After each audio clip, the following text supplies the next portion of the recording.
Do you know why people find it so difficult to assist accident victims? I mean, do you know why it's difficult to assist accident victims, especially here in Nigeria? I have a story to tell. I mean, my own story, and I would like you to be the judge. Should I go on? Yeah, go on. Okay. Let me just drop this perfume. Please pay attention. Something happened on the 25th of January, 2025. I was coming from an event, from Lekki Phase 1 to be precise, going home. On getting to second toll gate, that's known as Chevron toll gate before Eleganza, for those living around that axis, I saw a man who had an accident. Part of his body was on the floor. Part of his body was in his car. And the lights, everything was on, blinking, pa, pa, pa, pa. As I got there, I was on call with you on that day. Yes.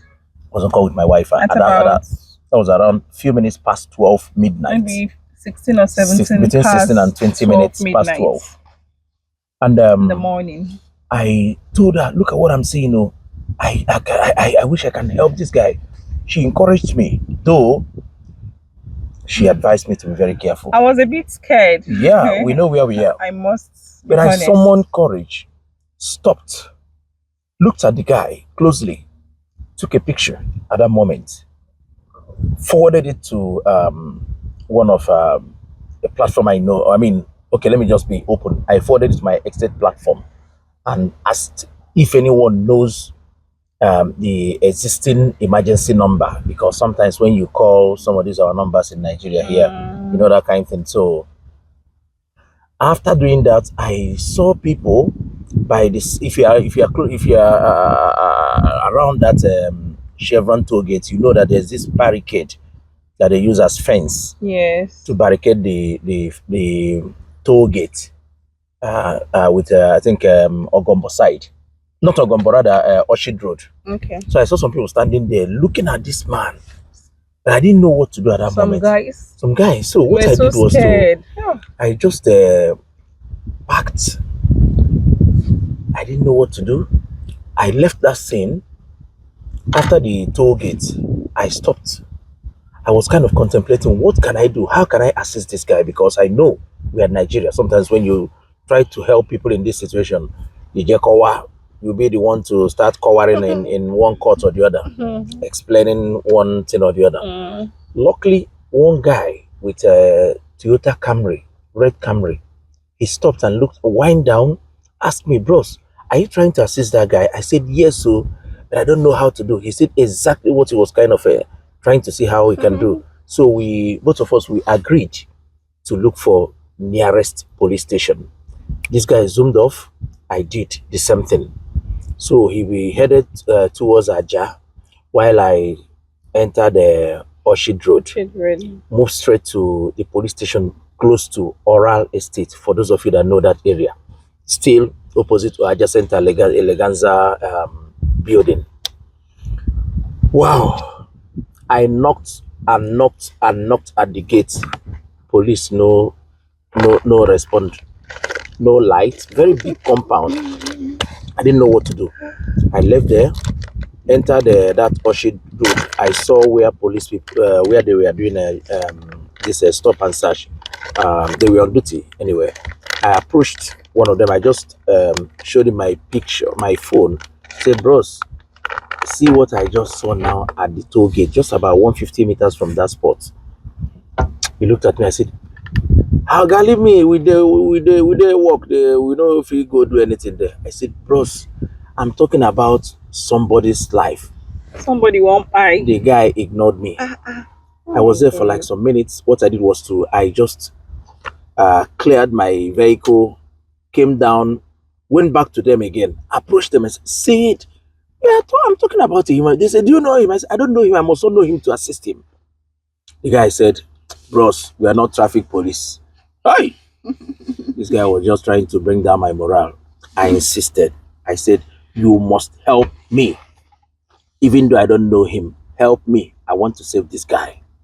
After some, should I call it argument, I persuaded him and he joined me. Though they drove two of their vehicles with me on getting to that spot. Before getting there, I dialed 911 and it was picked immediately. Lagos State Emergency, how may I help you? I introduced myself. My name is Mazifa Inwoso. I'm calling from so place. I need assistance. Someone needs assistance. I saw so thing. They asked me, is there anything like fire? I said no.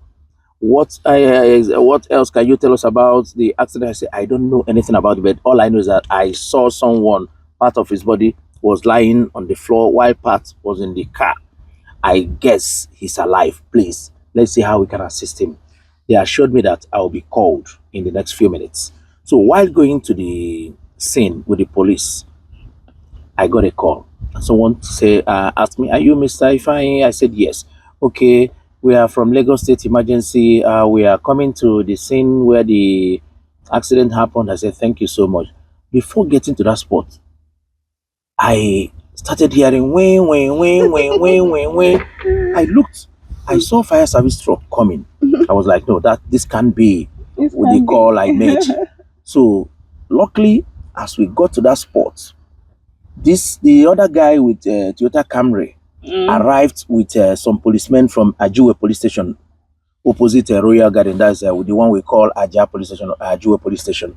This guy was so wonderful, like myself. I can as well praise myself because I did wonderfully well. This happened around past 12 midnight. Those in Lagos or those in Nigeria, you know what it means to stand to help somebody you don't know. As in Nigeria, they won't understand now. You go explain entire the thing feel backfire. So anything can happen to you. No be small thing, no. So she was just encouraging me, following me up on call. The policemen from Ajiwe arrived with what do you call it, towing van, because the guy explained to them the situation. They were so wonderful. I thanked them. Now I get this hand. So my own policemen arrived. They introduced themselves, greeted them one another, this, that. At that point, they assisted this guy. I said, now the police is here. I can offer to take this guy to the hospital with my vehicle. At that point, that was around some minutes past 1. What I did was when the guy started kind of moving his parts of his body, I asked him, "Sir, what's your name?" He was able to tell me his name. "Where are you coming from?" He said. I looked at him. I was like, "Did you attend social party in Lekki Phase 1?" He said, "Yes, this way." He was still very unconscious. Yeah. Sadly, but you can see in the pictures. You can see the airbag, everything scattered. But at that point, they don't collect his phones. Our people get mind. Anybody where they involved for this kind of thing for this Niger, whether for Niger, for Cotonou, for anywhere, you know, go better for you. This is a pure obio job. Somebody in danger. Person they die. The person is already go there, go collecting phone. Buying. I mean, I always say call. Person won't leave this world. You just go there. Your interest not to collect phone. Some of them will collect the phone. They start making videos. Videos instead of helping the person. So at that point, the guy couldn't do anything. Bros, what's your wife's number? He couldn't remember. But luckily, they didn't steal his wallet. So I picked an ID card. I think his driver's license. I saw. I think you said next of kin or number. Something. I called number. His brother picked. I explained tired. You know, Niger, when you call somebody, "Hey, your brother had an accident." They will say, "Nah them, nah them." I said, "Bros, follow your brother talk. No be them. We want to assist him. We just want to speak to the wife, because since he was on his way going home, that means his house must be around that Aja axis." Yeah. So that one, after some time, he believed me, and now through him we got the wife's number. I called the wife. The wife was just crying. She was a nursing mom, like I was told later, crying, shedding tears. "Oh, please, I said, your husband is alive. We are going to assist him and take him to the hospital." We left for hospital, during hospital in Aja there, close to the police station. That people, they were so wonderful. May God bless all the management and staff, on our nurse, on our doctor. not too much. They didn't ask me to deposit any money before taking care of this guy. Yeah. At that point, they started handling, doing 1 or 2. Doctor came out. But they told you how much. They told me how much to pay. You understand how much I will pay. They were not interested in getting that money at that point. They were treating him. Later, I paid the money. Then around 2:30, these victims, 2 neighbors arrived the hospital through the wife because we were communicating. It's very good to have good neighbors. It goes a long way. Stop saying you be Odogu. I don't need to associate with anybody. If a meg or neighbor before one nigga see Canada nata in one. Your neighbor is the closest person that can help you. No, they joke with your neighbor. Honestly, these 2 men arrived. Say they, we are his neighbor. Where is he? I took them to where he was lying. They joined, assisted, encouraged him. At that point, the police were trying to tow his vehicle from the scene of the accident. They couldn't because they needed the key, and the guy was with the key there because I think it's a keyless. You can have your keyless car key in your pocket and be driving. So the police still arrived the hospital, that Doreen hospital, collected the key from me. I got it from the guy. They went back to tow the vehicle. On arriving, I went to the police station, and that was around 3:30 a.m. Made a video just to be sure that I documented everything. Makade mama, just in case, because my face don't day there. I know if he hide. So my wife was just calling me. I said, don't worry, I'll be fine. Everything is fine. Then around 4 a.m. I left for my house. Got him around some minutes past 4 or 4:30 a.m. Yeah, after 4. And I thanked God because at least we've saved life. Unfortunately, I don't have the other guy's contact. But my question is, this young man with his wife, I spoke to them the next day. They called me. Oh, you called them? I think I do. I was the one that called. You called? Yeah. You were calling them? To know how far, and they went for x-ray because the guy was having chest pain. Yes. So through that call, I spoke to the wife and oh, thank you so much, you did well. The guy now asked me for my account details for him to pay back the money I paid in the hospital. I said, don't worry. My concern is, are you okay? And I said that he's okay, that they would later discharge him, that he'll go for, x-ray, and he will return the result, this and that. I was okay. He persuaded to pay me back. I said, don't worry about that. I'm saying it as it is, as it happened. But my question is, it's over 1 month now. Don't courtesy demand that this guy and his wife at least will make out time to know where I am, to know how they can see me, apart from what happened, apart from talking to me on phone. To officially say thank you. To officially say thank you. I don't need anything from them. No. Don't I deserve that thank you to at least encourage me? Did the wife, did she call you? She never did. The husband, did he call you afterwards? Everything ended then. Even the person that invited him to the event, because he later told me that he was invited by someone. That person, I was the one that, I think I was the one that linked him, or he later got my number and called. I explained everything that happened. He went to visit him, and then that was all. This young man never, for once, called to say officially thank you, or at least make out time to come and see me. If I'm not an oracle, but we should be doing things right. Imagine someone that didn't bother to come and see me to say thank you. If something would have happened to me that night, can this person make out time to come and say sorry to my family? The answer is no. I am not the judge, but I have to judge this one.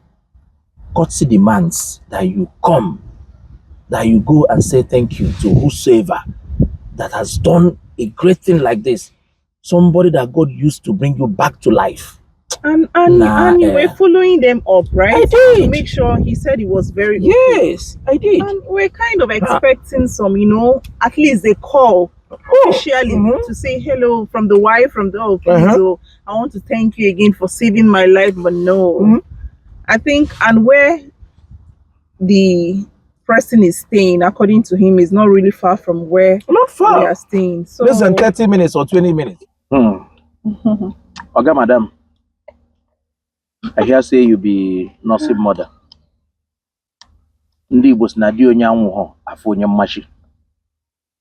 As a nursing mother, we all know what it means for one to lose her husband, especially in this part of the world.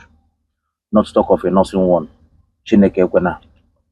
But if I were you, that man that saved my own husband, I will make out time to go and see him. I will force my husband. I will persuade him. I will make sure that we visit that family and say thank you. It goes a long way. I don't need your money. After you wanted to pay back, your husband wanted to pay back, but you at least supposed to ginger him. You are landlord. Ogaya yo odogu oboto obia. Emele give it to you. My head can mad. Nyago. I'm a near be across this video. If you what your man or can see me. Yeah, stop calling me even name. I can see me. I will continue. Yeah, I'm happy. It has always been me. I'm happy my husband saved his life, and he will not stop. He will keep doing it. Because that's what. In fact, that's just him. That's just him. You can't change him. He can't be discouraged. And I think to people out there, if you can help someone, please do. Honestly. Akwụkwọ nsọ mee ka anyị mata na ha dị mmadụ iri Jizọs gwọrọ ọrịa nọ naanị otu onye bịara kene. Na nkwukwu ọzọ, ha dị mmadụ iri Jizọs gwọrọ ọrịa naanị otu onye bịara kene. Gbaa mbọ iso n'otu onye ahụ. Ya stop m. Nna anara ikuku mgbede nna anara na garden. So, I apụọ.